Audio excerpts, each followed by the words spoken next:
Good morning. Got another week. We start out in Second Peter again, and oh, aren't you glad you've got another day to live? Let's rejoice in that we have another day God's given us today to live and breathe.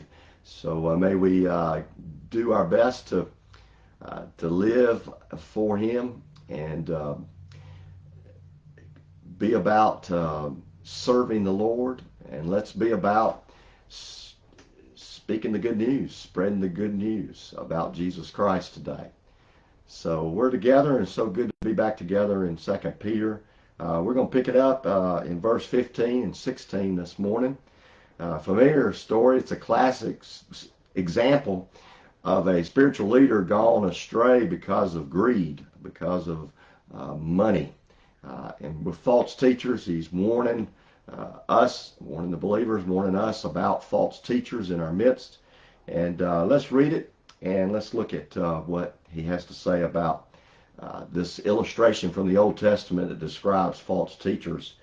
He says, forsaking the right way, verse 15, they have gone astray. They have followed the way of Balaam, the son of Beor, who loved gain from wrongdoing, financial gain, but was rebuked for his own transgression, sin.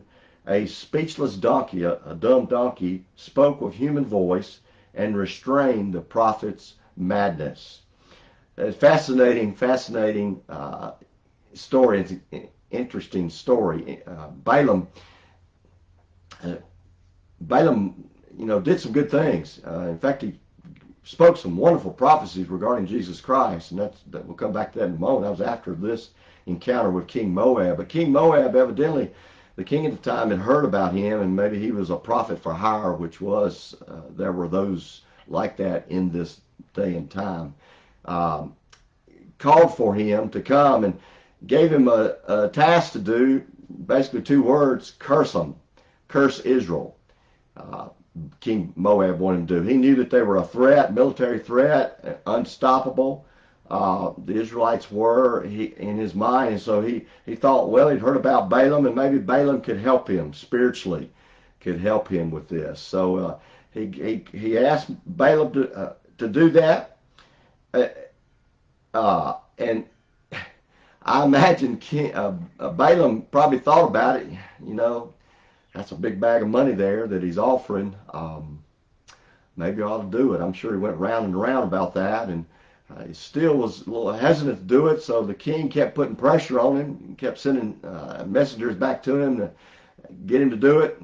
We don't know how much money may have been there, whether it had been increased each time that these messengers went back to get Balaam in to do it. But Balaam, he couldn't do it. He knew that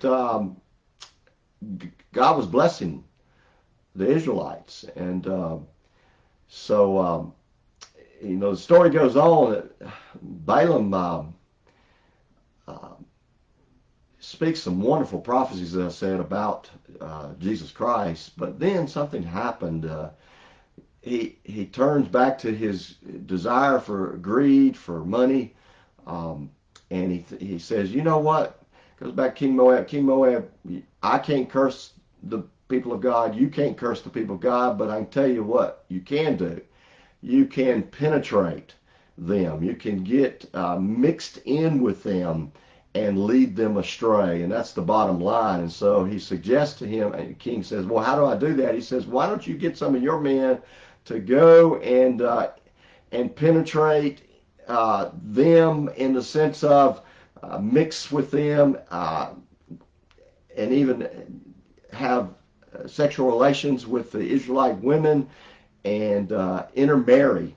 And so Balaam brings that to King Moab as the way to bring Israel down.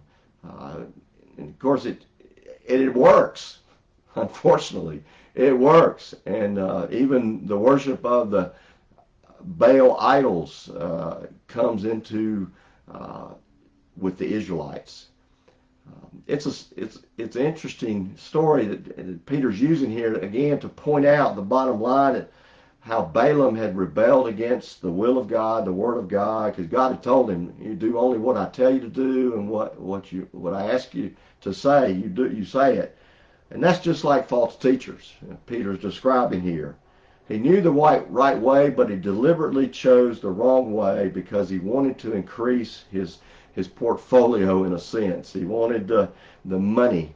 You know, the love of money is the root of all evil. You see that being described here with this story of Balaam and the donkey. And then God, I love God's sense of humor. He uses a dumb donkey to point out the foolishness of Balaam, but also the foolishness of all false teachers, is why Peter is using this illustration here.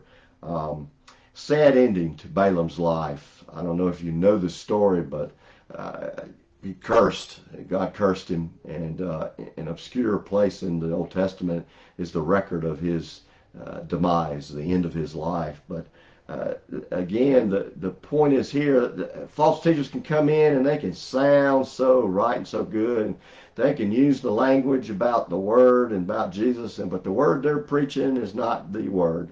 And when they even talk about God and about Jesus Christ, it's not the God of the Scriptures. It's not the true God. And when they speak of Jesus Christ, it's not Jesus Christ, the Messiah.